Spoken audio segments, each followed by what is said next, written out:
The summer of 1887 brought a heat to the Arizona Territory that made even the lizards seek shade. In the canyon lands, where the White Mountain Apache had made their home for generations, the air shimmered above red rocks that had witnessed countless stories of courage, betrayal, and love. But none quite like what was about to unfold.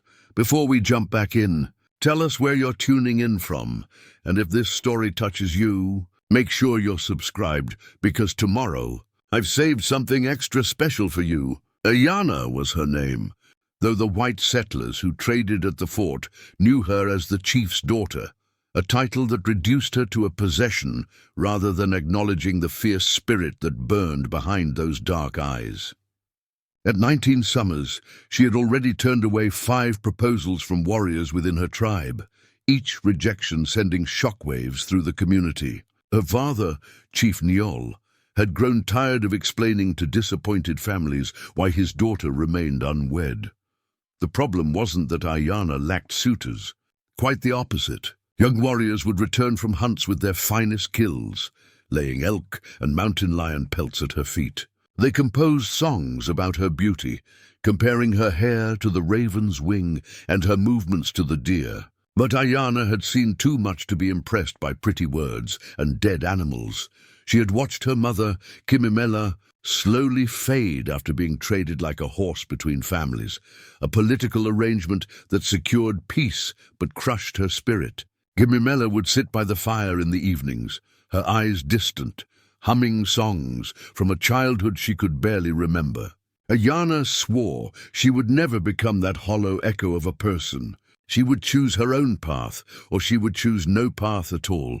Chief Niol understood his daughter better than most fathers understood their children. He had taught her to track game when other girls were learning beadwork. He had shown her how to read the sky for weather, how to find water in the driest season, how to move through the forest without disturbing a single branch. In Ayanna, he saw not just his daughter, but the future of their people, someone who could think beyond tradition when tradition no longer served survival. But the pressure from the tribal council had become impossible to ignore. 12 families had formally requested consideration for their sons, and refusing them all would create divisions the tribe could not afford. The Apache were already squeezed between the expanding reach of the U.S. cavalry and the hostile territories of rival tribes. They needed unity, and unity often came through marriage alliances. So Chief Niol proposed something that had not been done in 3 generations, a competition. Not just any competition, but the trial of 12, an ancient test that would push warriors to the absolute limit of their abilities. Whoever proved themselves most worthy through demonstrations of hunting, tracking, combat, wisdom, and endurance would earn the right to court Ayanna. She would not be forced to marry, Niol insisted, but she would have to seriously consider the victor. The announcement spread through the Apache camps like wildfire. 12 young men began preparing immediately, each believing he would be the one to finally claim Ayanna's hand. There was Takoda, the strongest warrior in the tribe, who could wrestle a man twice his size to the ground. There was Peta, the finest horseman anyone had seen in a generation, who rode as if he and his mount shared one spirit. Chaitan could track a single ant across bare rock, they said, and his arrows never missed their mark. The others were equally impressive. Kuruk, who had killed a grizzly with nothing but a knife. Nashoba, whose tactical mind had saved the tribe during 2 separate cavalry raids. Ahiga, who spoke 4 languages and could negotiate peace treaties that actually held. Ilan, the youngest at just 17, but already legendary for his fearlessness. Helion, who knew every medicinal plant in the territory and had healed wounds the white doctors declared fatal. Kahana, whose singing could make even the hardest warrior weep. Langundo, who had survived 3 days in the desert with no water. Maska, who could read tracks 2 weeks old. And Yuma, the chief's nephew, who many assumed would win simply by virtue of his bloodline. Ayanna watched the preparations with a sinking feeling in her stomach. These were good men, honorable men, skilled men. But not one of them had ever asked her what she wanted. Not one had ever sat with her by the stream and asked about her thoughts on the future, her fears, her dreams. They saw her as a prize, a trophy that would elevate their status and secure their legacy. The competition would determine who was the most capable warrior, but it would tell her nothing about who would be a true partner. 3 weeks before the trial was set to begin, a stranger rode into the valley. He came from the east, following the old trading route that connected Fort Apache to the scattered ranches and mining operations deeper in the territory. His horse was a dusty gray mare, unremarkable except for the intelligence in her eyes and the way she responded to the slightest pressure from her rider's knees. The man himself was tall and lean, with sun-weathered skin and hair the color of wheat fields before harvest. He wore the practical clothes of someone who worked for a living: canvas pants, a faded blue shirt, a hat that had seen better days, and boots that had walked 1,000 miles. His name was James Thornton, though he'd gone by Thorn since he was old enough to answer to it. He was 24 years old and had been drifting since the day he turned 16 and discovered his father dead from a bottle of whiskey lying in the mud behind a saloon in Kansas. Thorn had worked cattle drives, hired his gun out for ranch protection, panned for gold in Colorado, and most recently had been scouting for wagon trains crossing Apache territory. It was that last job that had brought him to Chief Neol's attention. Unlike most white scouts, who led settlers through Apache land with guns drawn and trigger fingers itchy, Thorn had approached the chief directly, asked permission to cross, and offered fair payment in the form of ammunition and medical supplies. More than that, he had honored his word. When a group of settlers wanted to cut through a sacred burial ground because it saved them 2 days' travel, Thorn refused to guide them and found a longer route that respected Apache territory. Chief Neol had been impressed enough to tell Thorn he was welcome to trade in Apache camps, a privilege extended to very few outsiders. So when Thorn's horse threw a shoe near the White Mountain settlement, he rode in openly rather than skirting around, knowing he would be received, if not warmly, then at least without immediate violence. He arrived during the evening meal, when the entire tribe gathered in the central area. The timing was unfortunate, or perhaps it was fate, that word people use when they can't quite explain why certain moments change everything. Ayana was serving food to the elders, a duty she performed without complaint because she genuinely enjoyed their stories and their company. Old Mappy was telling her about the time he tracked a elk for 6 days through a blizzard when she noticed the stranger dismount near the edge of camp. Most white men who entered Apache territory moved with either arrogance or fear. This one moved with simple confidence, the way someone walks into their own home. Thorn approached the elder council and removed his hat, a small gesture of respect that most white men wouldn't have thought to make.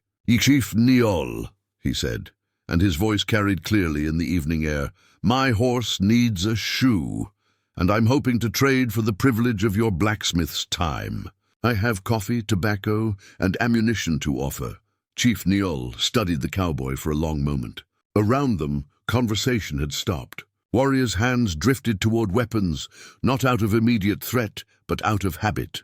A white man in their camp was always a complicated situation, no matter how friendly the initial contact. "You are the scout called Thorn," Neol said. It wasn't a question. "Yes, sir.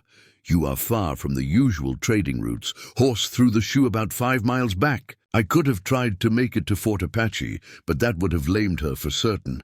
Figured it was better to ask for help than to risk permanent damage to a good animal."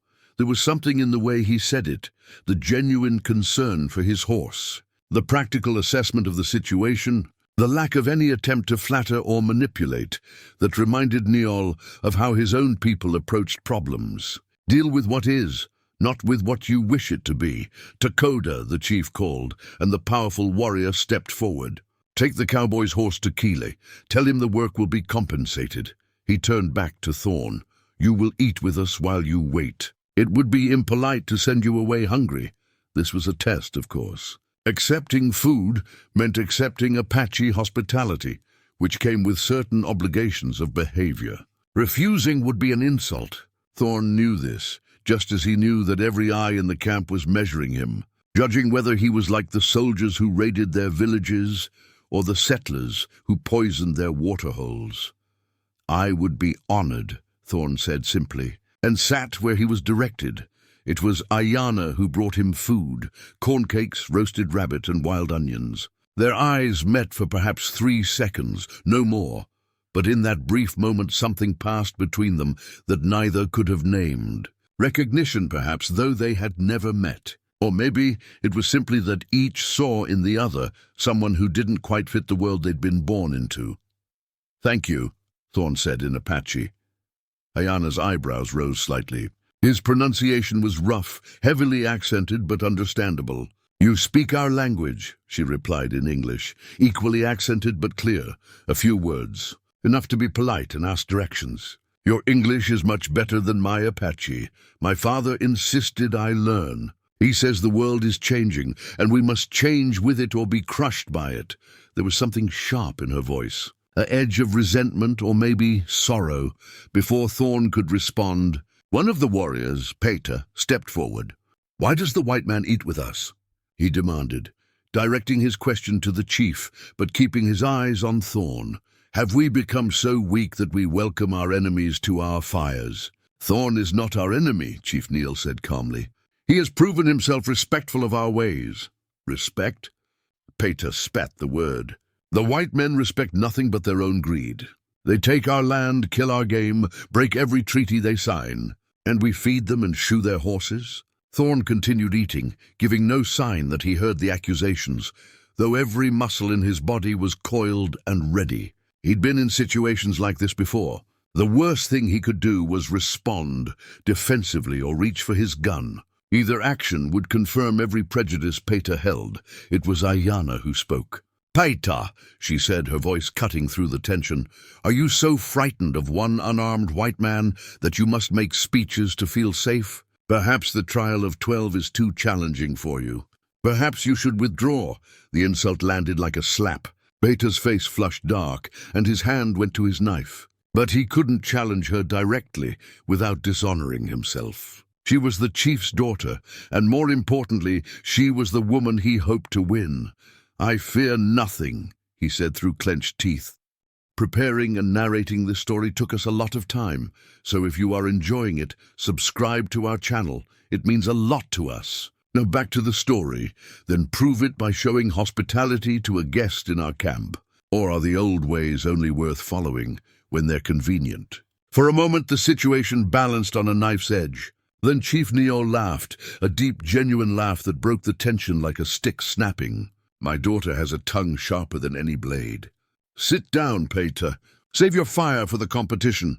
The warrior had no choice but to comply, though his eyes promised Thorn that this conversation was far from over. Later, when Thorn's horse was shod and ready, he settled his bill with Kale the blacksmith and prepared to leave. Chief Neol walked with him to the edge of camp. "Your daughter has a strong spirit," Thorn said, as he checked his saddle. "Too strong, some say. She refuses every match proposed for her. Maybe she's waiting for someone who sees her as more than a prize to be won." Neol studied the cowboy's face in the fading light. "That is a bold thing for a stranger to say." "Not trying to be bold, sir. Just observing that every man I saw looking at her tonight was measuring her like a horse at auction. Except you. You look at her like she's a person you're proud of." The chief was quiet for a long moment. "The trial of 12 begins in 3 weeks. 12 of our finest warriors will compete for the right to court my daughter. That's a lot of pressure on one woman. It is necessary. Our tribe needs unity." Thorn swung into his saddle. "Well, I hope whoever wins deserves her. A woman like that, she's not the kind you own. She's the kind you walk beside, if she lets you." He touched his hat brim in farewell and turned his horse toward the trail. He'd gone perhaps 20 yards when Ayanna's voice stopped him. "Cowboy." He turned in his saddle. She stood at the edge of the firelight, a slim figure in buckskin, her hair loose around her shoulders. "What is your name?" "Your real name?" "James Thornton. But everyone calls me Thorn. Why?" "Because I'm prickly, hard to get close to, and liable to draw blood if you grab me wrong." He smiled, and it transformed his sun-weathered face into something almost boyish. "At least, that's what my mother used to say." She sounds wise. She was. Cancer took her when I was 12. And your father? Whiskey took him 4 years later. Ayana nodded slowly, as if this confirmed something she'd already suspected. You are alone in the world, then. Mostly. But that has its advantages. No one to disappoint, no one to worry about. That sounds lonely. It is, Thorn admitted. But it's also free. She took 3 steps closer, moving out of the firelight into the purple shadows of dusk. The trial of 12, she said quietly. My father did not explain all the rules. I don't follow. The competition is not closed to Apache warriors only. Any man of courage may enter if he is willing to face the challenges. Thorn's horse shifted beneath him, sensing his sudden tension. Miss Ayana, I'm not sure what you're suggesting. I'm not suggesting anything. I'm simply informing you of facts. If a man were interested in competing, he would need to present himself to the chief before the full moon, which is 19 days from now.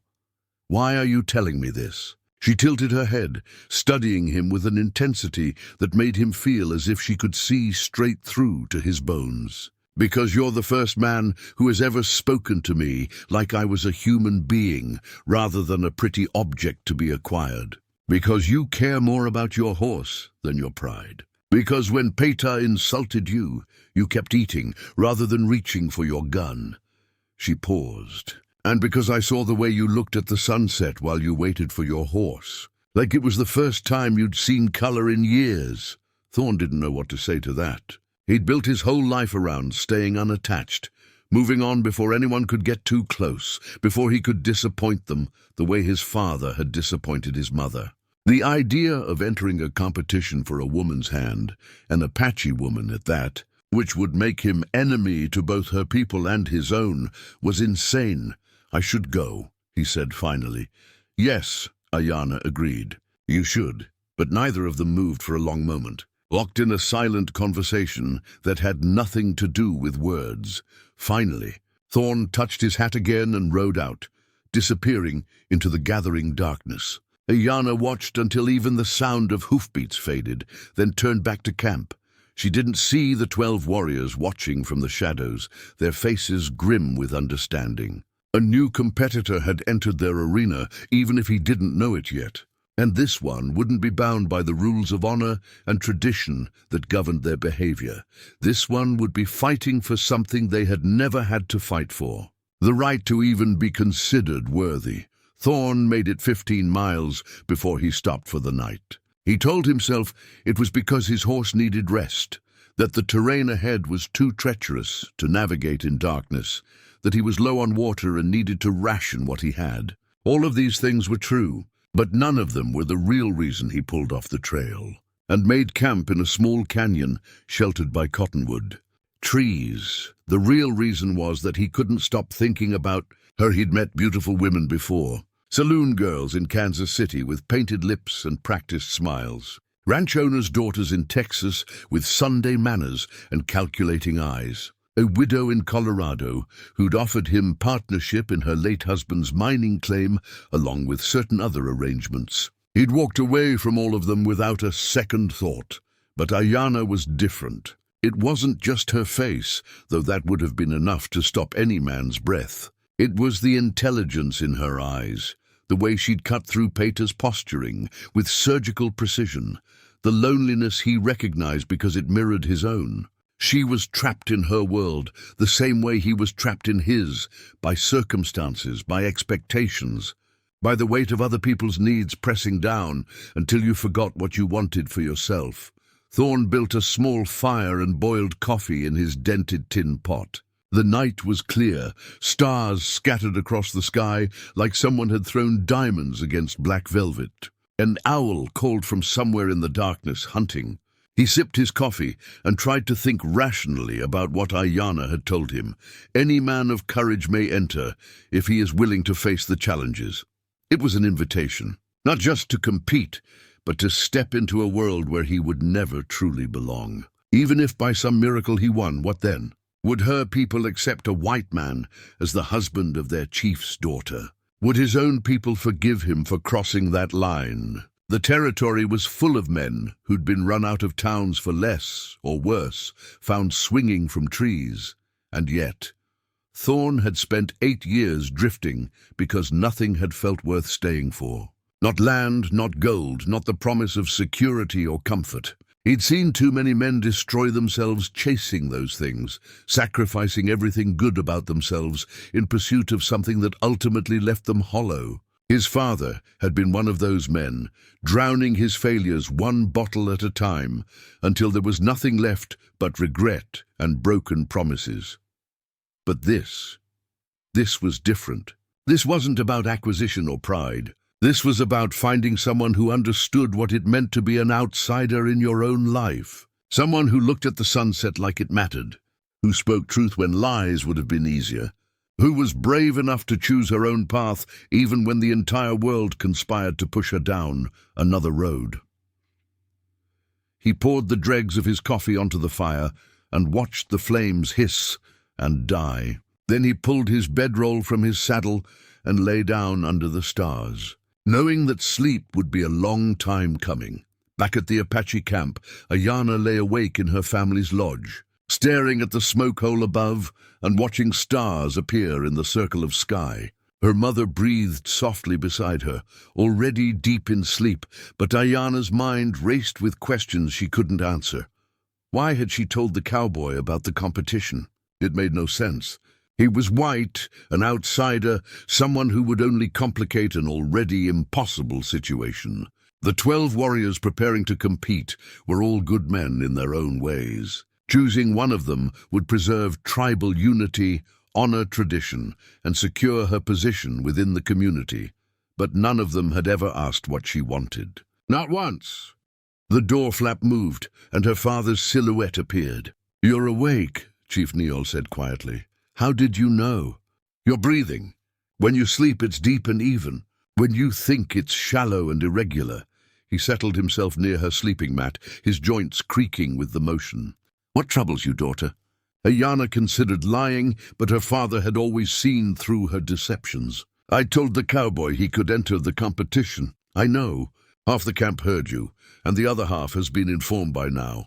Are you angry?" Neal was quiet for a moment, gathering his thoughts in the careful way that had made him a respected leader. "No, but I am concerned. Do you understand what you've done?" "I've given him information. Nothing more. You've issued a challenge to every warrior in this tribe. You've told them that a white man, an outsider, might be considered worthy of something they believe belongs to them by right of birth and blood." He sighed. "Dakota approached me after you spoke with the cowboy. He said that if Thorn enters the competition, he will make certain the white man never leaves Apache territory alive." Ayana felt ice form in her stomach. "Dakota said this openly?" "Not openly, but his meaning was clear. And he is not alone in these feelings. Peta, Nashoba, and Kuruk all feel the same way. They see this as an insult, a white man thinking he can take what should belong to an Apache. What should belong? Ayana's voice rose, despite her efforts to keep it level. "Am I a horse? A piece of land to be claimed? You know, I don't see you that way, but they do. Every single one of them looks at me and sees status, sees bloodlines, sees political advantage. Not one of them has ever asked me about the books I read when I traded the fort. Not one has asked why I ride out alone to the high mesa. Not one cares that I can navigate by stars, or that I've memorized every plant that can heal or poison." She sat up, her hair falling around her shoulders. "The cowboy spoke to me for 5 minutes, and in that time he saw me more clearly than warriors who've known me my entire life." "That may be true," Neal acknowledged. "But seeing clearly and surviving the trial of 12 are very different things. The challenges are designed to test everything a warrior must be: strength, skill, wisdom, endurance, courage. They are dangerous. Men have died in previous trials. I know the history. Do you? The last time we held the trial of 12 was before you were born. 3 men were seriously injured, and one, Hassan, who was the favorite to win, fell from the cliff face during the climbing challenge and broke his back. He lived, but he never walked again." Neal's voice was heavy with memory. "Your mother nursed him through the fever that followed. I watched a man who had been a warrior become a shell. He took his own life before the winter ended. Ayana had heard whispers of Hassun, but never the full story. The weight of it settled over her like a shroud. If the cowboy enters, her father continued, he will face not only the challenges themselves, but also the active hostility of men who want him dead. The rules say competitors cannot directly harm each other, but accidents happen during trials. A rope can fray. A handhold can break. An arrow can miss its target and find another. Are you forbidding him to compete? I cannot. The ancient laws are clear. Any man of courage may enter. If he presents himself before the full moon and swears the oath, I must accept him. Niall reached out and touched his daughter's face, a rare gesture of open affection. But I can ask you to consider what you're setting in motion. If this man dies because you invited him to prove himself, will you be able to live with that? The question hung in the air between them, unanswerable. Go to sleep, daughter. The morning will bring its own troubles. After he left, Ayana lay back down, but sleep was farther away than ever. 3 days passed. Thorn worked a job helping a rancher drive cattle to Fort Apache, earning enough money for supplies and avoiding thoughts of the Apache camp. He told himself he'd forgotten about Ayana, about her challenge, about the whole impossible situation. On the 4th day, he was buying ammunition at the fort's trading post when he overheard 2 cavalry soldiers talking. Heard the Apache are doing some kind of contest, the first one said. 12 of their warriors are fighting over the chief's daughter. Hope they kill each other, the second soldier replied. Save us the trouble of hunting them down later. Captain says we're not to interfere. Some kind of sacred tradition. He doesn't want to start another war over a squaw choosing a husband. The first soldier laughed. As if it matters who she picks. Give it 5 years and they'll all be on reservations anyway. The Apache are finished. They just don't know it yet. Thorn's hand tightened on the box of cartridges he was holding. He wanted to turn around and educate these soldiers on exactly how tough the Apache were. How they'd been fighting a losing battle against overwhelming odds for decades and still maintained their pride and identity. But causing a scene wouldn't help anyone. Instead, he paid for his supplies and walked out into the harsh afternoon sun. Fort Apache sprawled around him, a symbol of everything wrong with the way whites and natives tried to coexist. The fort represented power enforced through violence, treaties made and broken according to convenience, and the slow grinding down of a people who had lived on this land for centuries.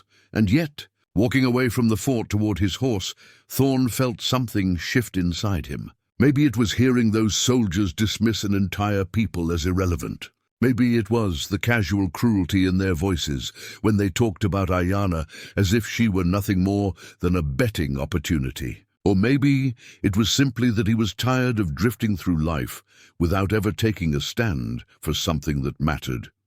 He'd told Ayana that being alone had its advantages. No one to disappoint, no one to worry about. But the flip side of that freedom was emptiness, a vast, echoing loneliness that no amount of whiskey or work could fill. Thorn mounted his horse and sat for a long moment, looking back at the fort, then forward toward the trail that would take him deeper into the territory, away from Apache lands and everything associated with them. It would be the smart choice, the safe choice. He turned his horse toward the White Mountain Apache settlement. The ride took most of 2 days. Thorn used the time to think through what he was about to do, examining it from every angle, looking for the flaw that would expose this as the foolish impulse it almost certainly was. But the more he thought about it, the more right it felt, not in a logical, calculated way, but in a deep, instinctual way that he'd learned over the years to trust. He reached the Apache camp just as the sun touched the western horizon, painting the sky in shades of orange and purple that seemed almost unreal in their intensity. The sentries spotted him a mile out and word spread quickly. By the time he rode into the central area, it seemed like the entire tribe had gathered to see what the crazy white man wanted. Chief Niall stood in front of his lodge, flanked by the tribal elders.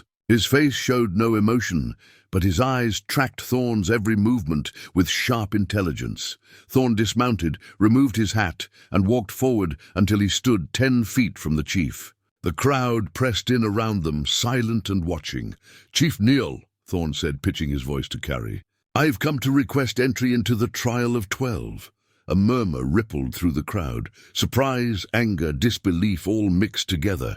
Thorn kept his eyes on the chief, refusing to be distracted by the hostility radiating from the assembled warriors. "You understand what you're asking," Neal said. "I do. You understand that the challenges are designed for Apache warriors, men who have trained their entire lives for such tests?" "I do. You understand that by entering you're risking not just failure but death?" "I do." Neal studied him for what felt like an eternity. "Why?"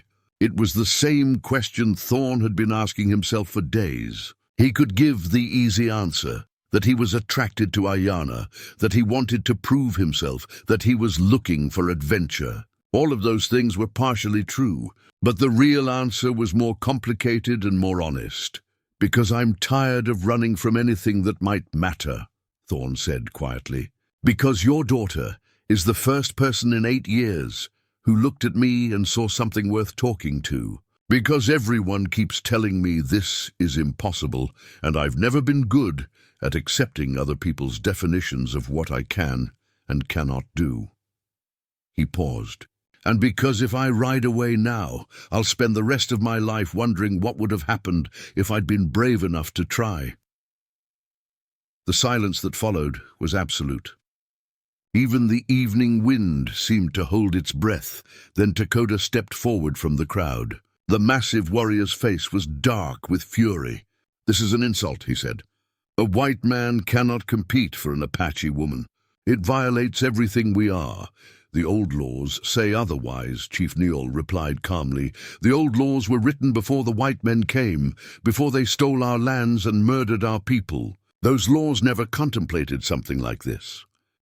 Loneliness, and the hope that maybe I could be less alone with someone who understands what it feels like to be an outsider in your own life." Ilan absorbed this, then surprised Thorn by laughing, not mockery but genuine amusement. "We're both fools then, competing for something we'll probably never win, against warriors who are stronger and more skilled than either of us." "Probably," Thorn agreed. "But at least we'll fail honestly." The young warrior stood, brushing dust from his leggings. "I should go. If the others see me talking to you, they'll say I'm betraying the tribe." "Fair enough." "But Ilan—" Thorn waited until the young man turned back. "Watch your back during the trial. I think some of the warriors might care more about stopping me than winning fairly." "I know. Dakota, Peta, and Nashoba have been meeting at night. I don't know what they're planning, but it's something." He hesitated. "I shouldn't tell you this. We're competitors, we are. But we're also both fools trying to do something impossible. That makes us allies, in a strange way." Ilan smiled, and for a moment he looked even younger than his 17 years. Then he turned and scrambled back up the rocks, disappearing into the landscape as if he'd never been there. Thorn rode back to camp, thinking about that conversation. If Dakota and others were planning something, he needed to be prepared. The rules of the trial might prohibit direct violence between competitors, but as everyone kept reminding him, accidents happened.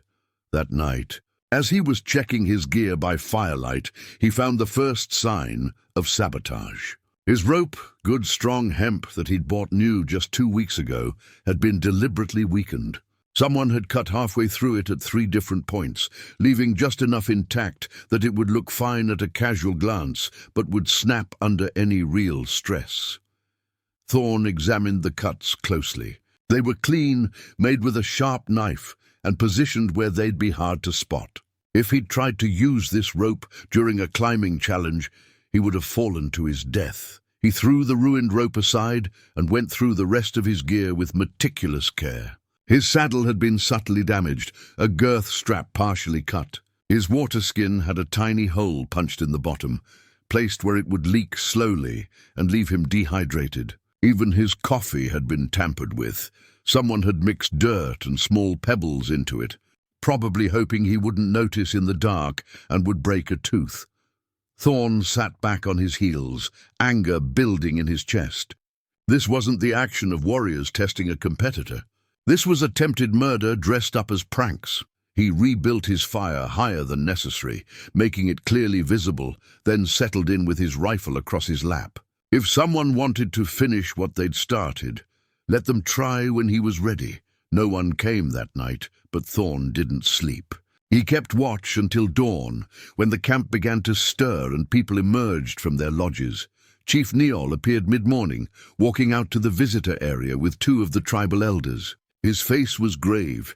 "You had trouble last night," Neol said. "It wasn't a question. Someone tried to kill me. Weakened my rope, damaged my gear, poisoned my water. Show me." Thorn laid out the evidence. The chief examined each item carefully, his expression darkening.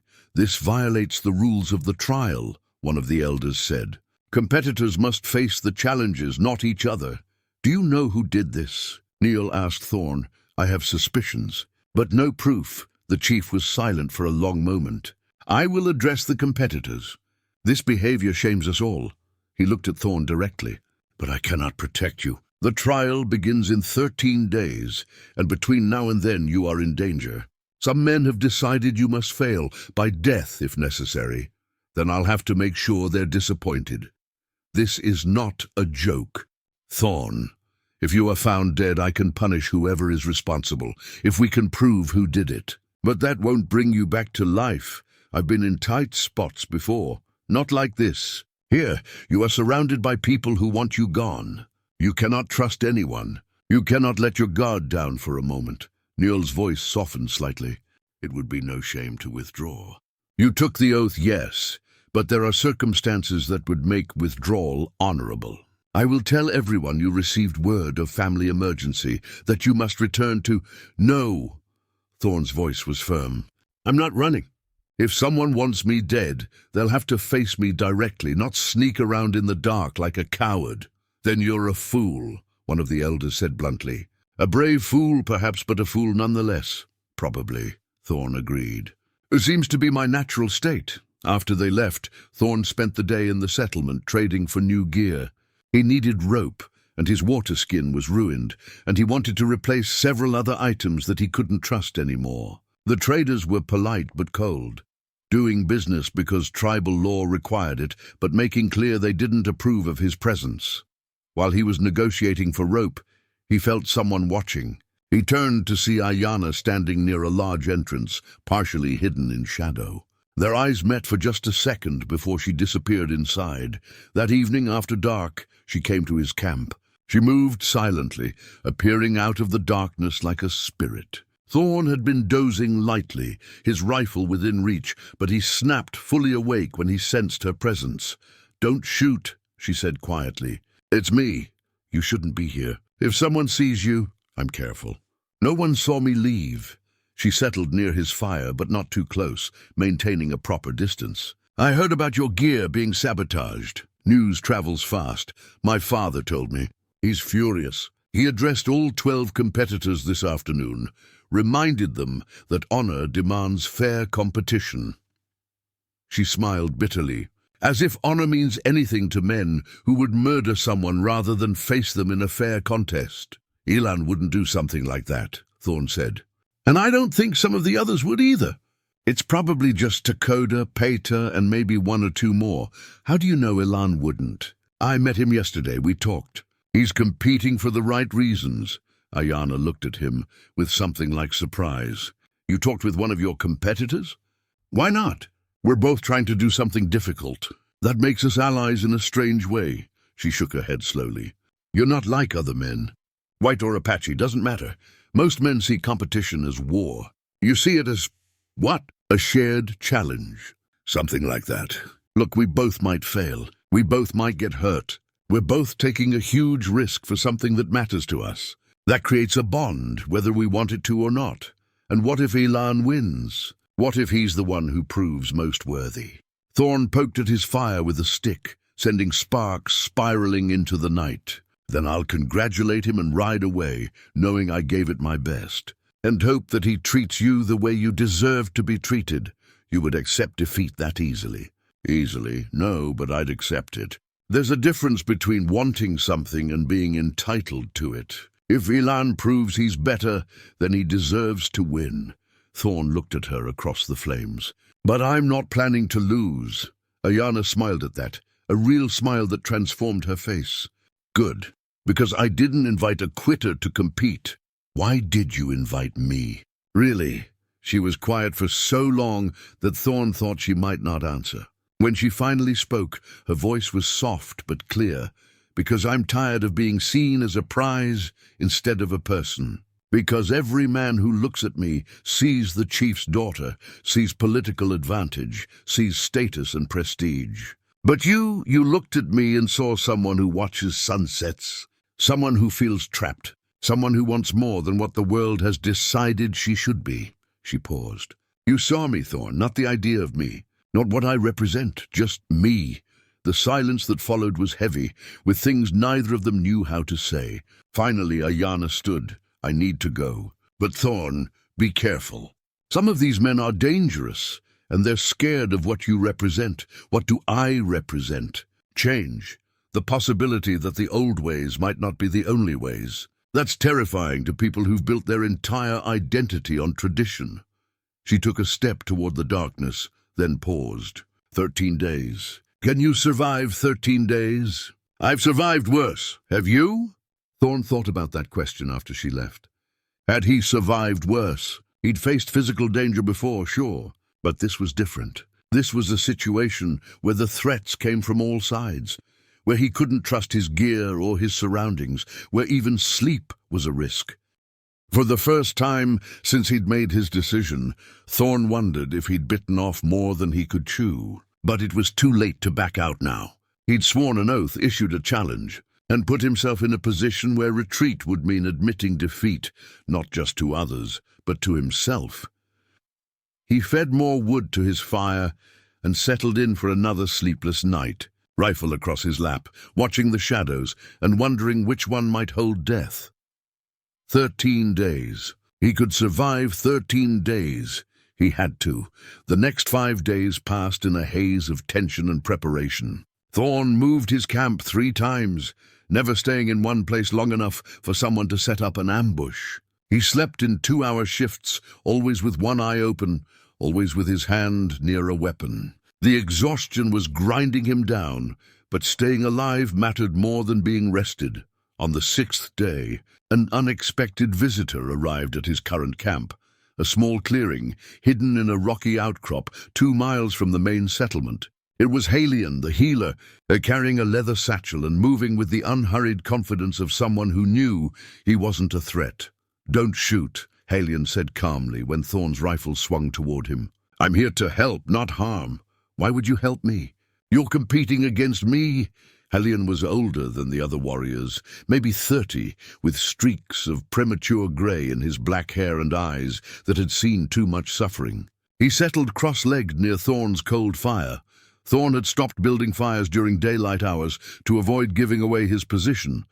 I'm competing, yes, but I'm also a healer, and my oath to preserve life supersedes my desire to win a competition. He opened his satchel. You look terrible. When's the last time you slept more than an hour? Can't remember. That's what I thought. You're running yourself into the ground, and if you keep this up, you'll be too exhausted to compete effectively, even if you survive until the trial. Halion pulled out several wrapped bundles. This is willow bark tea for pain and inflammation. This is a paste made from cone flower root. It boosts your body's ability to fight off illness. And this, he held up a small clay jar, is a salve for cuts and scrapes. You've got at least 3 infected wounds I can see from here. Thorn looked down at his hands. Sure enough, several cuts from working with rope and climbing rocks had turned red and angry. He'd been so focused on staying alive that he'd stopped paying attention to smaller problems. Why? Thorn asked. You gain nothing from this. I gain the knowledge that I competed fairly against someone at their best, not against someone I helped weaken through neglect. Halion began preparing the willow bark tea, using Thorn's pot and water. Besides, I've been watching you. You're not here to insult us or prove white superiority. You're here because of Ayana, and that I can respect. You don't want to win her yourself. I entered the trial because it would dishonor my family not to. But Ayana and we've known each other since childhood. She's like a sister to me. I want her to be happy, and I'm wise enough to know that wouldn't be with me." He smiled slightly. "Also, I'm in love with someone else. A widow named Muna, but her family won't accept my proposal until I prove myself in some significant way. Competing in the trial of 12 accomplishes that, even if I don't win." The tea was ready. Hallian poured it into Thorn's tin cup and handed it over. It tasted bitter, but not unpleasant. "I shouldn't tell you this," Hallian said after a moment, "but Takoda is planning something for tonight. I overheard him talking with Peta and Neshoba. They're going to try to drive you out of the territory, maybe kill you if you resist. They figure if you're dead before the trial begins, the problem solves itself." Thorn's hand tightened on his cup. "When tonight? After moonrise. They think you'll be asleep by then, worn down from days without rest. Where? Wherever you're camped. They've been tracking you." Hallian met his eyes. "If I were you, I'd be somewhere else entirely. Somewhere they'd never think to look. Like where?" "There's a cave system about 5 miles north of here, near Eagle Rock. The entrance is hidden behind a waterfall. Most people don't know about it because it's on the edge of our territory, almost into Navajo land. You could hide there, rest properly for a few days, and they'd never find you. You're telling me this why?" "Because I took an oath as a healer. Because I believe in fair competition. Because," Hallian stood gathering his things, "because I think you might actually have a chance if you survive long enough to compete. And wouldn't that be something? A white cowboy proving himself worthy by Apache standards?" After Hallian left, Thorn sat for a long time weighing his options. He could stay and face Takoda and the others, turn this into the confrontation they clearly wanted. But that would likely mean bloodshed, and even if Thorn won, killing Apache warriors would make him an enemy of the entire tribe. The trial would be cancelled, and he'd be lucky to escape with his life, or he could take Hallian's advice and disappear for a while, let the hunters waste their energy searching, and emerge rested and ready when the trial began. The second option felt like running, which went against every instinct Thorn had. But it was also the smart play. And if this competition had taught him anything so far, it was that survival sometimes required swallowing your pride and making the tactical choice instead of the brave one. He broke camp systematically, erasing every sign of his presence. Then he headed north, following Hallian's directions. The terrain grew rougher as he traveled, rocky hills giving way to steep canyons carved by ancient rivers. As the sun began to set, Thorn heard the sound of falling water. Eagle Rock rose above the landscape like a massive bird frozen in stone, its wings spread wide across the sky. At its base, a stream tumbled over rocks in a series of small waterfalls. Behind the largest fall, barely visible through the curtain of water, Thorn spotted the cave entrance. Getting there meant leading his horse across slippery rocks and through knee-deep water, but he managed it. The cave opened into a space about 20 feet wide and twice as long, with a smooth, sandy floor and a ceiling high enough to stand in. The sound of the waterfall created a constant background noise that would mask any sounds he made inside. It was perfect. Thorn unsaddled his horse, rubbed her down, and gave her grain from his supplies. Then, for the first time in days, he built a proper fire. The smoke would be dispersed by the waterfall, and the entrance was hidden enough that firelight wouldn't give him away. He heated water, made coffee, and cooked a real meal, salt pork and beans and cornbread he'd traded for at the settlement. As the food filled his stomach and the warmth of the fire seeped into his bones, Thorn felt the exhaustion he'd been fighting finally catch up with him. He should stay awake, should keep watch, should maintain the vigilance that had kept him alive so far, but his body had other ideas. Thorn managed to bank the fire and roll out his bedding before sleep hit him like a falling tree. He dreamed of Ayana standing on a cliff edge, the wind whipping her hair around her face. She was calling to him, but he couldn't hear the words over the roar of wind and water. He tried to reach her, but the distance between them kept growing no matter how fast he ran. When he woke, sunlight was streaming through the waterfall, creating rainbows in the mist. Thorn sat up slowly, his muscles stiff but rested for the first time in nearly a week. He'd slept for almost 12 hours straight. The horse was grazing on grass near the cave entrance, content and unconcerned. Nothing had disturbed them during the night. Thorn felt almost guilty about how well he'd slept, while Takoda and the others were presumably searching for him. He spent the day in the cave, gleaning his weapons, checking his gear again for any signs of tampering, and thinking through what he knew about the Trial of 12. The challenges would test different skills, that much was clear. Strength, endurance, hunting ability, tracking, combat, wisdom. But what form would they take? Traditional Apache tests included things like racing, wrestling, archery, and survival challenges. There might be a test of pain tolerance. He'd heard stories of warriors enduring burns or cuts without flinching. There would almost certainly be something involving horses. Given how central riding was to Apache culture, the problem was that Thorn was walking into this blind, while his competitors had trained their entire lives for exactly this kind of trial. He needed every advantage he could scrape together.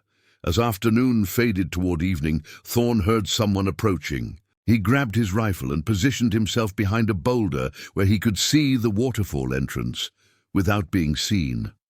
A figure appeared on the rocks outside, small, moving carefully. Too small to be any of the warriors. As the person came closer, Thorn recognized Ayana. She was alone, dressed in simple buckskin, her hair in a long braid down her back. She stood at the edge of the waterfall, looking at the cave entrance, as if trying to decide whether to enter. "You planning to stand there all day, or are you coming in?" Thorn called out. She jumped, startled, then laughed and picked her way across the rocks. Once inside, she stood dripping in the entrance, looking around at his camp with approval. "Halion told you about this place," she said. "He did. You knew he would?" "I asked him to." After I heard what Takoda was planning, she moved closer to the fire, warming her hands. "They searched for you all night. Takoda was furious when he couldn't find you. He accused everyone of helping you, threatened to withdraw from the trial if the council didn't punish whoever warned you." "What did your father say?" "That Takoda could withdraw any time he wanted, but if he stayed, he would compete according to the rules and stop acting like a spoiled child." Ayana smiled at the memory. "Takoda nearly challenged my father right there. But Nashoba pulled him back, reminded him that attacking the chief would get him exiled. I'm causing a lot of trouble for your tribe. My tribe was already troubled. You're just forcing people to show their true nature." She sat down across from him, her dark eyes serious. 7 days until the trial begins. Do you know what the challenges will be?" "No, and I'm guessing you can't tell me." "I can't, but I can tell you about the history of the trials, about what kinds of things they've tested in the past." "Is that against the rules?" "Probably." "Why are you willing to risk it?"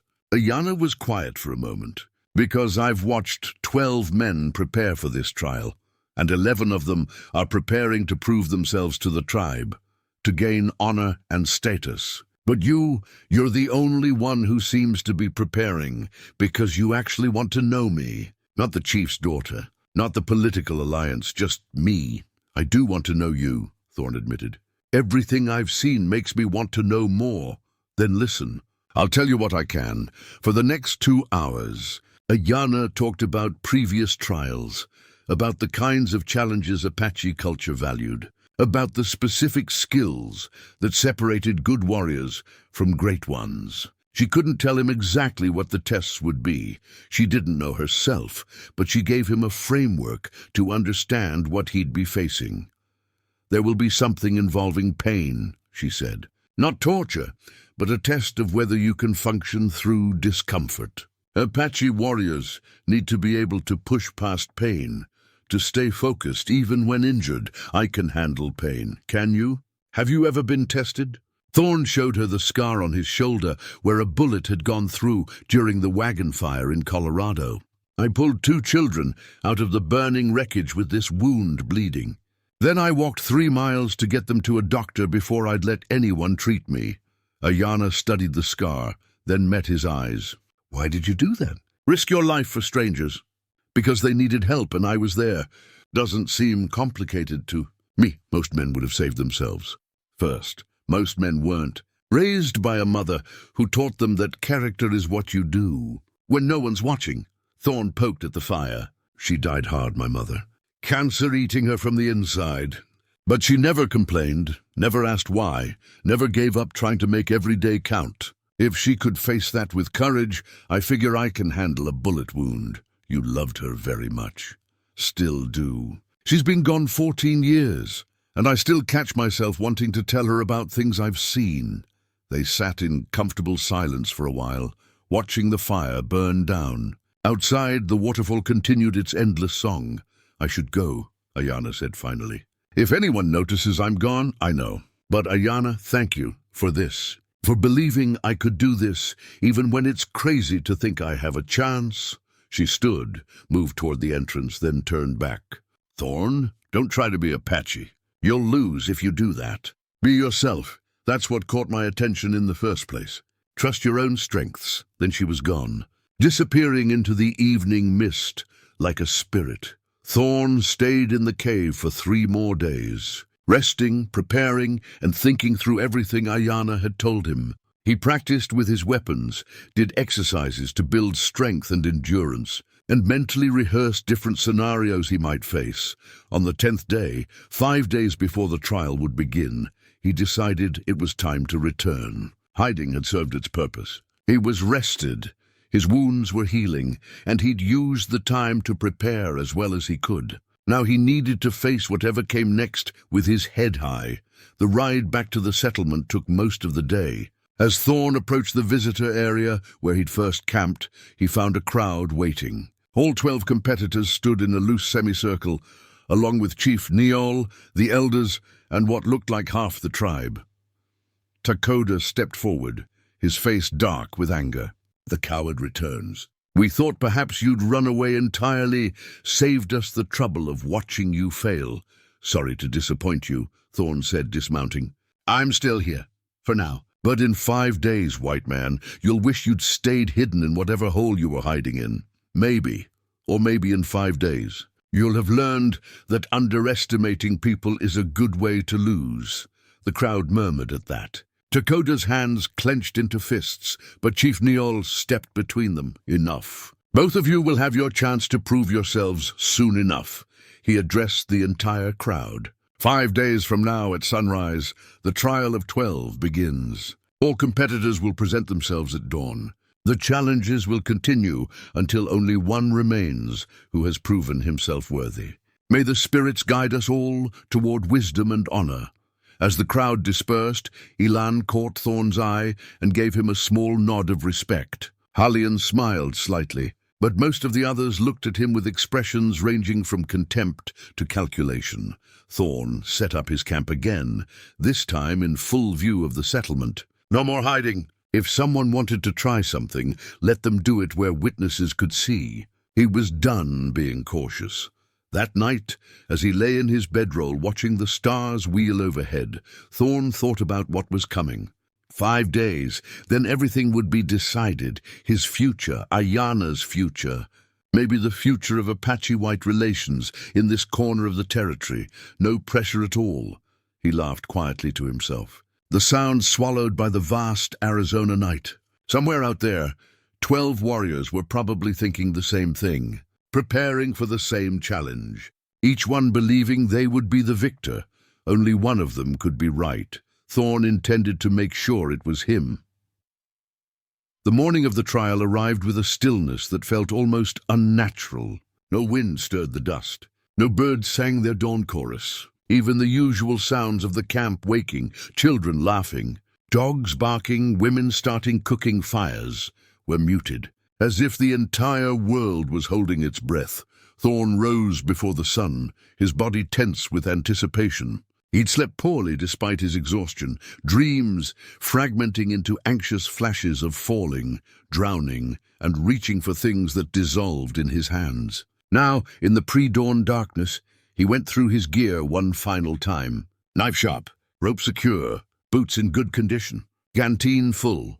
Whatever came next, he was as ready as he'd ever be. The other competitors gathered in the central area as the sky lightened from black to deep blue to the pale gold of sunrise. Thorn studied them, noting who looked confident and who betrayed signs of nerves. Takoda stood with his arms crossed, radiating aggressive certainty. Peter paced like a caged animal. Neshoba was still and focused, his eyes distant as he prepared mentally. Ilan looked young and determined, his jaw set despite the fear Thorn could see lurking behind his eyes. Chief Niall emerged from his lodge wearing a ceremonial dress, a shirt decorated with intricate beadwork, a headdress of eagle feathers that marked his status as leader. The tribal elders flanked him, their weathered faces grave. The entire tribe had assembled to witness the beginning of the trial, hundreds of people forming a massive circle around the competitors. And there, standing beside her mother, was Ayana. She wore white buckskin decorated with turquoise and silver, her hair flowing loose past her shoulders. She looked like something from a dream, beautiful and untouchable. Her eyes found Thorn's across the crowd, and for just a moment, something passed between them, encouragement, hope, or maybe just acknowledgement of the madness they'd set in motion. Warriors, Chief Niall's voice carried across the gathering, strong and clear. You have presented yourselves for the trial of 12, an ancient test that will measure your worth in the eyes of the spirits and the people. You will face challenges of body, mind, and spirit. Some of you will succeed. Some will fail. One will prove himself most worthy. He paused, letting the weight of that sink in. The first challenge begins now. It is called the Race of Shadows. You will run from this place to the sacred canyon, a distance of approximately 12 miles. The path is marked by red stones placed by our ancestors. But there is more to this race than speed. He gestured to the east, where the sun was just breaking the horizon. You must reach the canyon before the sun touches the western rim. That gives you until mid-afternoon. However, and here his voice hardened, you must arrive with a full water skin, for the challenge at the canyon requires water, and there is none to be found there. Thorn understood immediately. This wasn't just about running fast. It was about pacing yourself, conserving water in brutal heat, and arriving with enough strength left to face whatever came next. Competitors who sprinted early would exhaust themselves and drain their water. Those who went too slow would run out of time. One more thing, Chief Niall continued. The path crosses territories claimed by rattlesnakes, mountain lions, and occasionally hostile raiding parties from other tribes. You run at your own risk. We cannot protect you beyond our borders. Any man may withdraw at any time by breaking his water skin on a rock and returning here. There is no shame in knowing your limits. Takoda snorted at that, as if the very idea of quitting was beneath consideration. Take your positions, Niall commanded.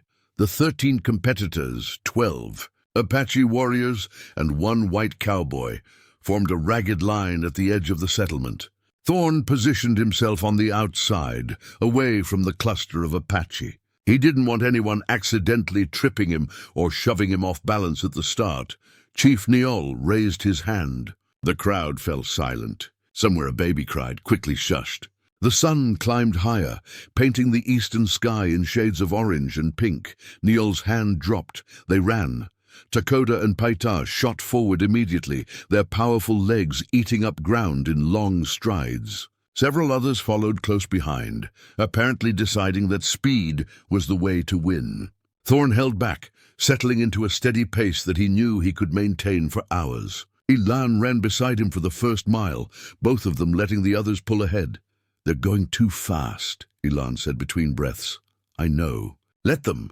The path led through scrub brush and rocky terrain, climbing gradually toward the hills that separated the Apache settlement from Sacred Canyon. The red stones marking the route were spaced about 50 yards apart, easy to spot in the clear morning light. Thorn focused on his breathing, on the rhythm of his feet hitting the ground, on conserving energy for what he knew would be a brutal day. By the second mile, he could already see some of the faster runners beginning to struggle. Kuruk, The grizzly killer had maintained his sprint and was now paying for it, his pace slowing noticeably. Maska was limping slightly, probably having turned an ankle on the uneven ground. The sun climbed higher, and with it came the heat. This was Arizona territory in summer, and by mid-morning the temperature would be pushing toward 100 degrees. Thorn sipped sparingly from his canteen, knowing he needed to make it last. Some of the others were already drinking more freely, not yet feeling the urgency of conservation. Around mile 4, the terrain grew rougher. The path climbed steeply into the hills, winding between boulders and across loose scree that shifted underfoot. This was where superior conditioning would separate the strong from the merely fast. Thorn had spent years working ranches, his body hardened by long days of physical labor. He found his rhythm and pushed upward, his breathing steady despite the climb. Ilan started to fall behind, his youth and lighter build working against him on the steep grade. "Go!" he gasped to Thorn. "Don't wait for me!" Thorn hesitated, then nodded and increased his pace. This wasn't a place for sentiment. They were competitors, and only one could win. At the top of the ridge, Thorn paused to get his bearings. Below, the path snaked down into a valley before rising again toward the distant canyon. He could see several runners ahead of him, Takoda still in the lead, with Paytar, Nashoba, and Ahiga clustered behind. Behind Thorn, the rest was strung out along the trail, some moving well, others clearly struggling. The descent was almost as hard as the climb, requiring careful foot placement to avoid sliding or twisting an ankle. Thorn took it methodically, knowing that an injury now would end his race before he'd really begun.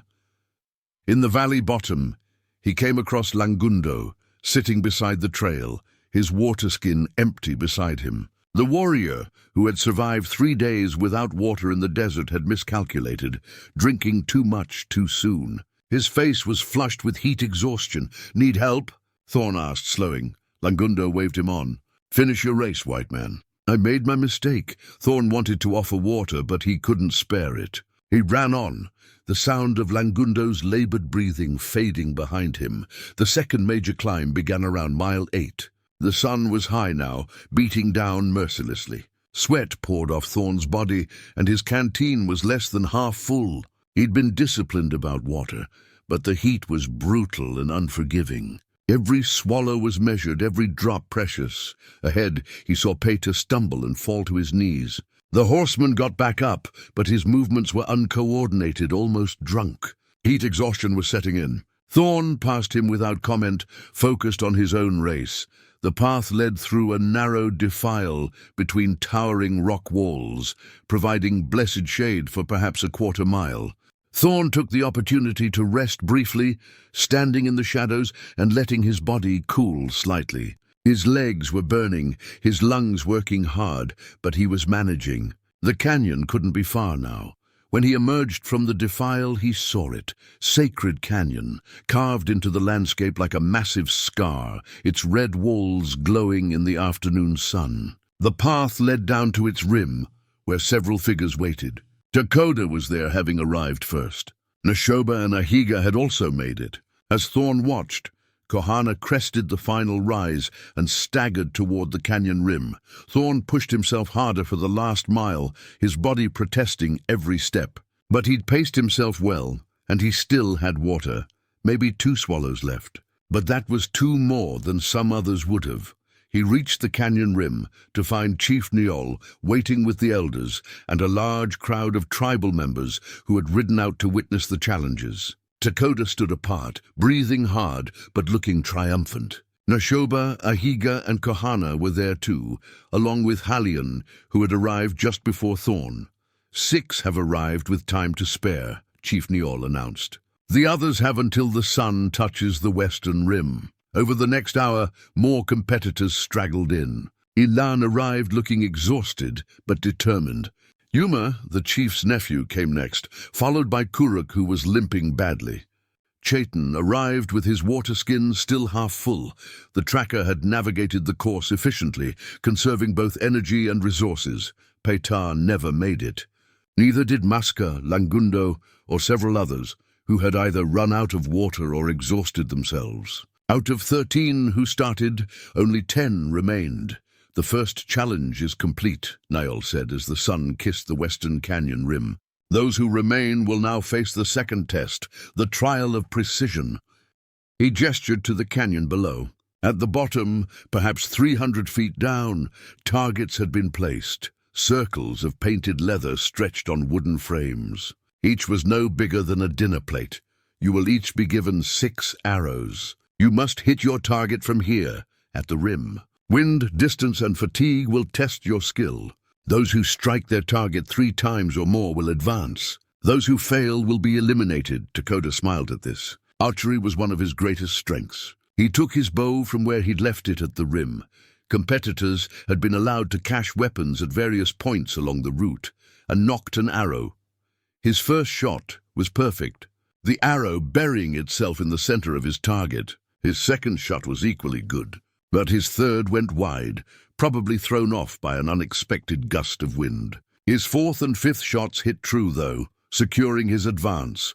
Neshoba went next, his tactical mind serving him well as he calculated for wind and distance. He made 4 of 6 shots. Ahiga, who spoke 4 languages but was less skilled with weapons, managed only 2 hits and was eliminated. Kahana surprised everyone by making 5 of 6, his singer's hands proving steadier than expected. When it was Thorn's turn, he studied the situation carefully. He'd done some bow hunting over the years, but was far from expert. The distance was extreme, the wind unpredictable, and his arms were tired from the run. His first shot fell short. Second shot went wide. He was already facing elimination. Thorn forced himself to breathe slowly, to focus. He remembered what Ayana had said. Don't try to be Apache. Be yourself. Trust your own strengths. He approached the shot the way he would approach rifle shooting, calculating trajectory, wind speed, and gravity drop. His third shot hit the target. So did his fourth. His fifth missed, but his sixth was solid 3 hits. Just enough to advance, Ilan struggled, making only 1 shot and being eliminated. Helion surprised no one by making 4. The healer's steady hands were legendary. Kuruk, despite his limp, made 3 shots through sheer determination. Chaitan, true to his reputation, made all 6. When the trial was complete, 7 remained. Takoda, Neshoba, Kohana, Halian, Kuruk, Chaitan, and Thorn. Night falls, Chief Neol announced. The next challenge will begin at dawn. Competitors will make camp here at the canyon rim. Food and water will be provided. You've earned it. Rest well. Tomorrow's tests will be harder still. As darkness gathered, fires were lit and food distributed. Thorn sat slightly apart from the others, too tired to eat much despite his hunger. His legs felt like wood, and his shoulders ached from the bow work. Halian appeared beside him carrying a wooden bowl of stew. Eat, you'll need strength tomorrow. What's tomorrow? If I told you, I'd be breaking the rules. Halian smiled slightly. But I will say this, it will test whether you can think under pressure. Speed and strength won't be enough. After the healer left, Thorn forced himself to eat the stew and drink water. Around the fires, the other competitors were doing the same, some joking and relaxed, others quiet and withdrawn. Takoda kept glancing at Thorn with naked hostility, as if personally offended that the white man had survived this far. As the stars emerged overhead, bright and countless in the clear desert air, Thorn lay back on his bedroll and closed his eyes. 2 challenges down. How many more to go? And could he possibly survive them all? Somewhere in the darkness, someone was singing.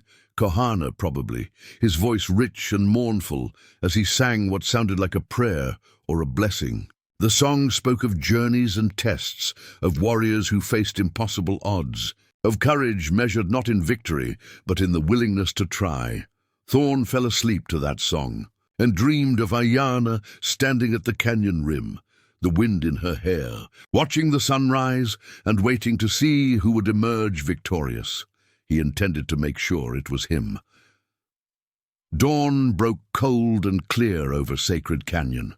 Thorn woke to find frost coating his bedroll, his breath visible in the early morning air. The temperature swings in the territory were brutal, scorching heat during the day, near freezing at night. His muscles had stiffened overnight, and it took him several minutes of careful stretching before he could move without pain. The other 6 competitors were stirring as well, going through their own morning routines. Chief Niol appeared as the sun crested the eastern horizon, accompanied by the elders and Ayana. She looked worried, Thorn noticed, her eyes moving from competitor to competitor, as if trying to assess who would survive the day. The third challenge, Niol announced without preamble, is the test of wisdom. You will descend into the canyon. At the bottom, you will find 7 paths leading in different directions. Only one leads to water, food, and the next challenge. The others lead to dead ends, dangerous terrain, or circles that will bring you back to where you started. You must choose wisely and quickly. You have until sunset to reach the correct destination. Those who fail will be eliminated, Takoda frowned. How will we know which path is correct? That is the test, Niol replied simply. Wisdom is not just strength or skill. It is the ability to read signs, to think clearly under pressure, to trust your instincts. The spirits will guide those who are worthy. The descent into the canyon was treacherous, requiring careful climbing down rock faces and negotiating narrow ledges. Thorn took his time, remembering what had happened to Hassun in the last trial of 12. A fall here would be fatal, and rushing would accomplish nothing. At the canyon floor, the 7 paths diverged like the spokes of a wheel. Each looked equally viable, well-worn trails that disappeared around bends or into side canyons. There were no obvious markers, no signs pointing the way. The other competitors spread out, each examining different paths. Takoda chose quickly, his confidence unshaken, and headed north without hesitation. Nashoba spent several minutes studying the ground before selecting the eastern path. Chaitan, the legendary tracker, crouched low, reading signs in the dust that Thorn couldn't see. Thorn walked slowly between the paths, trying to think like the people who had designed this test. What would they value? What would separate wisdom from mere guessing? Then he noticed something. 6 of the paths showed clear signs of recent travel, footprints, disturbed rocks, scuff marks.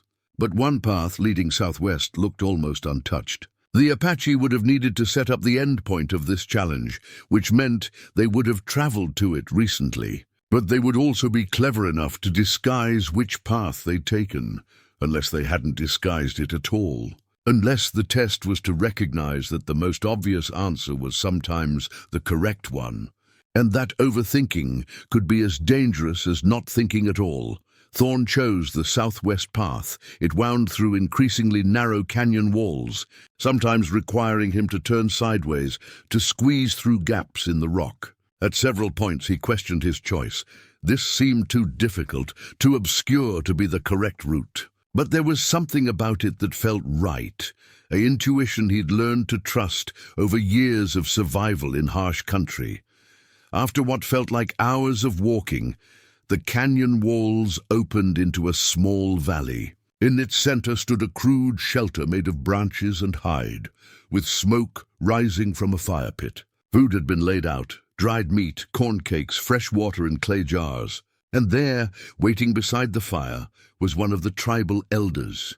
"You are the first to arrive," the elder said. "You chose well." Over the next several hours, others appeared. Chaitan arrived second, his tracking skills having led him true despite taking a different path. Halian came third, followed by Kohana. Then came a long wait before Kuruk limped in, having taken a difficult route that had aggravated his injured leg. As sunset approached, only 6 had arrived. Takoda and Nashoba were still missing. Chief Niol conferred quietly with the elder, and Thorn could see the concern on his face. The tactical genius and the strongest warrior, both lost in the canyon system. Had they found the wrong paths? Were they injured? Just as Niol was about to declare them eliminated, 2 figures appeared at the valley entrance. Takoda and Nashoba walking together, both looking frustrated and exhausted. They'd apparently found each other in the maze of canyons and worked together to find the way out. "You arrive as the sun sets," Niol said. "You are permitted to continue, but barely. Let this be a lesson. Strength means nothing if you cannot think clearly." Takoda's face was dark with humiliation. Being one of the last to complete a challenge clearly grated on his pride. Rest tonight, Niall continued. Tomorrow brings the fourth challenge, the test of endurance. It will determine who has the will to continue when every part of you wants to quit. That night, sitting around the communal fire, the 7 remaining competitors ate in tense silence. They were battered, exhausted, and facing at least one more day of trials. Some, like Dakota, looked grimly determined. Others, like Kohana, seemed almost peaceful, as if they'd already accepted whatever outcome awaited them. Halion leaned close to Thorn and whispered, "The test of endurance is brutal. I've heard stories from the last trial. It involves pain tolerance and the ability to function while experiencing extreme discomfort. Some men broke mentally before they broke physically. Any advice? Find something to focus on, something that matters more than the pain. Without that anchor, you'll quit when your body screams at you to stop." Thorn nodded, filing that information away. He knew what his anchor was. The image of Ayana standing at the canyon rim, watching and waiting. The knowledge that she'd taken a risk by inviting him to compete, that she believed he could be different from the others. He wouldn't let her down. The next morning, the test of endurance began with deceptive simplicity. The competitors were led to a cliff face that overlooked the valley below. Wooden poles had been driven into cracks in the rock, extending outward horizontally. Each pole was perhaps 8 feet long and no thicker than a man's wrist. "You will stand on the poles," Niall explained. "Hands behind your back, no support. You will stand until you fall or until you step down voluntarily. The last 3 to remain on the poles will advance. The others are eliminated." Thorn understood immediately how diabolical this was. Standing on a narrow pole required perfect balance. Doing it with your hands behind your back made it exponentially harder. And the mental strain of knowing one mistake meant a fall would wear down even the strongest will. They took their positions, each competitor on his own pole. Thorn stepped onto his carefully, feeling the pole flex slightly under his weight. He locked his hands behind his back and focused on his breathing, on the tiny adjustments of his feet and core that kept him balanced. The first hour was manageable, uncomfortable but manageable. The second hour was when things got difficult. Thorn's legs began to cramp, his feet going numb from the pressure of standing on such a narrow surface. The pole seemed to be getting harder and more unstable, though he knew it was just his fatigue making it feel that way. Kuruk was the first to fall, his injured leg finally giving out. He plummeted 20 feet into a net that had been strung below, painful but not fatal. Kohana went next, his body simply unable to maintain the balance required. 5 remained. Thorn, Dakota, Nashoba, Chaitan, and Halion. The third hour was agony. Every muscle in Thorn's body screamed. His vision started to swim, his balance wavering. He thought about Ayana, about her face, about the way she'd looked at him like he was someone worth knowing. He thought about his mother, about her courage facing death, about the lessons she'd taught him about perseverance. He stayed on the pole. Chaitan fell during the 4th hour, his legendary tracking skills meaning nothing in a test of pure endurance. 4 remained. Nashoba stepped down voluntarily near the end of the 5th hour, his tactical mind recognizing that he'd reached his limit and choosing to exit with dignity rather than risk injury. 3 remained, exactly the number needed to advance, but none of them stepped down. Dakota refused to quit while Thorn remained. Thorn refused to quit while Dakota remained. And Halion seemed to have entered some meditative state, his breathing slow and even, his body perfectly still. The sun climbed higher. 6 hours, 7, 8. Thorn's world had narrowed to a single point of focus. Stay on the pole. Don't fall. Don't quit. His body had gone beyond pain into a strange numb state where everything hurt so much that it almost didn't hurt at all. He was aware, distantly, of people gathering below, of voices calling encouragement or concern, but it all seemed far away and unimportant. 9 hours, 10. Finally, Halion spoke, his voice rough from thirst and strain. I withdraw. Not because I must, but because continuing serves no purpose.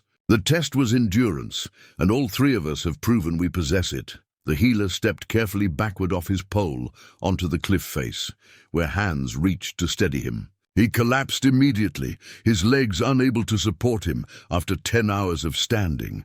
That left just Thorn and Takoda. "I will not lose to you," Takoda said through clenched teeth. "I will stand here until I die before I let a white man defeat me." "Then you're competing for the wrong reasons," Thorn replied, his voice barely above a whisper. "This isn't about beating me. It's about proving yourself worthy of Ayana. Don't speak her name. You have no right. I have every right. I'm still standing, same as you." They remained on the poles as the sun began its descent toward the western horizon. 11 hours. 12. Thorn had lost all feeling in his legs, was operating purely on will and stubbornness. Takoda was swaying dangerously, his balance starting to fail. Chief Neol called up to them. "Enough! You have both proven your endurance beyond question. Come down now, both of you, before someone dies of foolishness." Neither man moved. Then Ayana's voice cut through the haze of pain and exhaustion. "Thorn, Takoda, please, this test is over. You've both shown your strength. Come down now." Something in her voice, the genuine concern, the fear for their safety, finally penetrated Thorn's single-minded focus. He looked across at Takoda and saw his own exhaustion mirrored in the warrior's face. "They were both at their absolute limit together," Thorn said. "We stepped down together. No winner, no loser. Just two men who refused to quit." For a long moment, Takoda didn't respond. Then slowly, he nodded. They stepped back off the pole simultaneously, both immediately collapsing as their legs gave out. Hands caught them, lowered them carefully to the ground. Thorn lay on his back, staring at the sky, feeling like he'd been trampled by a herd of cattle. 3 remain, Chief Neol announced. Thorn, Takoda, and Halion have proven themselves in endurance, wisdom, speed, and precision. Tomorrow, the final challenge will determine who is most worthy. That night, Thorn could barely move. His legs were swollen, his muscles rigid, his entire body one massive bruise. Halion treated all 3 finalists with his herbs and salves, working in focused silence to ease their pain and help them recover enough to face the next day. "I never thought I'd make it this far," Halion admitted as he wrapped Thorn's legs. "I entered to prove something to Muna's family, to show I was worthy of consideration. I've done that. Win or lose tomorrow, I can walk away knowing I gave everything I had." "What's the final challenge?" Thorn asked. "I don't know. It changes with each trial, designed specifically for the finalists. But I can tell you this, it won't be about physical prowess. We've already proven that. It will be something else, something that tests the core of who we are." Halion was right. The next morning, Chief Neol gathered the 3 finalists, along with Ayana and the entire assembled tribe. The atmosphere was electric with anticipation. Hundreds of people had gathered to witness the conclusion of the Trial of 12. "The final challenge," Teol announced, "is the test of character. Each of you will be given a choice. Your decision will reveal who you truly are, and Ayana will choose based not on your accomplishments, but on the content of your heart." He gestured, and 3 elderly members of the tribe came forward. Each was clearly in distress. One had a badly infected wound, one was coughing blood, and one had a broken leg set at an awkward angle. "These 3 need immediate help," Neol continued. "But there is only enough medicine for one. Only enough time to treat one properly before permanent damage is done. Each of you must choose. Treat the person in front of you, or step aside and let another do it. But understand this, whoever you choose to help and how you choose to help them will tell us everything we need to know about who you are." It was brilliant and terrible at once. There was no right answer, only revealing ones. Takoda stepped forward immediately to the warrior with the broken leg. "I will set this bone properly. A warrior must be able to walk and fight. This is the priority." Halion moved to the man coughing blood. "A lung infection left untreated will kill within days. This man dies without help." That left Thorn standing before the elder with the infected wound. The woman looked at him with fever-bright eyes, her arms swollen and discolored. The infection was bad, possibly blood poisoning, but not immediately fatal like the lung condition. Thorn knelt beside her, examining the wound carefully. Then he looked up at Chief Neol. "You said there's only medicine for one, but you didn't say we couldn't help the others in different ways." He turned to Dakota. "You're setting that leg. Do you know how to make a proper splint that will let him walk again?" "Of course. Then do it right, but do it fast. Halian, you're treating the lung infection. How long will that take?" "If I start now, I can have him stable within an hour." "Good. Do it." Thorn returned his attention to the woman with the infected wound. He pulled out his knife, heated the blade in a nearby fire, and looked into her eyes. "This is going to hurt. But if I don't drain this infection right now, it will spread. Do I have your permission?" She nodded, gritting her teeth. Thorn worked quickly, lancing the wound and draining the infected material. It was brutal, painful work, and the woman gasped, but didn't cry out. When he was done, he used the last of his own clean water to flush the wound, then wrapped it with cloth torn from his own shirt. "It's not medicine," he said to Neol, "but it will keep her alive until proper medicine becomes available. Sometimes the solution isn't choosing one over the others. Sometimes it's figuring out how to help everyone with what you have." Silence fell over the gathered crowd. Then Ayana stepped forward, moving to stand in front of the three finalists. She looked at each of them in turn. Dakota, who had chosen quickly and competently, but without thinking beyond his immediate task. Halian, who had made the logical choice of treating the most life-threatening condition. And Thorn, who had refused to accept the premise of the test and had found a way to help all three. "I have watched 12 men compete for the right to court me," Ayana said, her voice clear and strong. "I have seen demonstrations of strength, skill, wisdom, and endurance. All three of you have proven yourselves to be exceptional warriors and men of honor." She paused, her eyes settling on Thorn. "But only one of you saw these three suffering people and thought first about how to help them all, rather than how to win the challenge. Only one of you looked at impossible choices and refused to accept that someone had to lose. Only one of you has consistently shown me that you see people, including me, as human beings rather than problems to be solved or prizes to be won." She took 3 steps forward and stood directly in front of Thorn. "I choose you. Not because you're the strongest or the fastest or the most skilled, but because you're the one who sees me as a partner rather than a possession. Because you're the one who came here not to prove something to others, but to stop running from yourself. Because when I look at you, I see someone who will walk beside me, not ahead of me or behind me, but beside me as an equal." The crowd erupted, some in celebration, some in shock, some in anger. Dakota's face went through a series of expressions: disbelief, rage, then finally a strange kind of resignation. Halian smiled and nodded, as if this was exactly what he'd expected. Chief Neol raised his hand for silence. "Ayana has chosen. According to the ancient laws, her choice must be honored.